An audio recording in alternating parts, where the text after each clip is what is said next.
মাদক বিরোধী বিশেষ অভিযানে বিপুল পরিমাণ ইয়াবাসহ ৩ মাদক কারবারিকে গ্রেপ্তার করেছে যৌথ বাহিনী। অভিযানে উদ্ধার করা হয়েছে ৭,০৪১ পিস ইয়াবা, নগদ ৩,০২,০০০ টাকা ও ১০টি মোবাইল ফোন। মাদারীপুরে সোমবার রাত ১:৩০টার দিকে সদর উপজেলার চর মুগরিয়ার চর খাগদি এলাকায় এ অভিযান চালানো হয়। গোপন সংবাদের ভিত্তিতে সেনাবাহিনী, জেলা প্রশাসন ও পুলিশের সমন্বয়ে একটি দল একটি বাড়িতে অভিযান চালিয়ে এসব মাদক ও সরঞ্জাম জব্দ করে।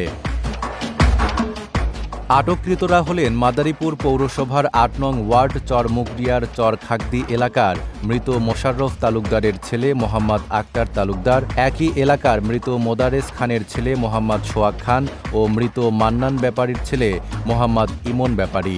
আটককৃতরা দীর্ঘদিন ধরে ইয়াবাসহ বিভিন্ন মাদক ব্যবসার সঙ্গে জড়িত ছিলেন বলে জানিয়েছে যৌথ বাহিনী। RICL TMX, যুগের পর যুগ স্থাপনা থাকে মজবুত। এ ঘটনায় আটক ৩ জনের বিরুদ্ধে মাদকদ্রব্য নিয়ন্ত্রণ আইনে মামলা দায়ের করা হয়েছে। তাদের সদর মডেল থানার মাধ্যমে আদালতে পাঠানো হয়েছে। যৌথ বাহিনী জানিয়েছে, মাদকের বিরুদ্ধে এ ধরনের অভিযান নিয়মিতভাবে অব্যাহত থাকবে। নাইম আরাবী, ঢাকা পোস্ট।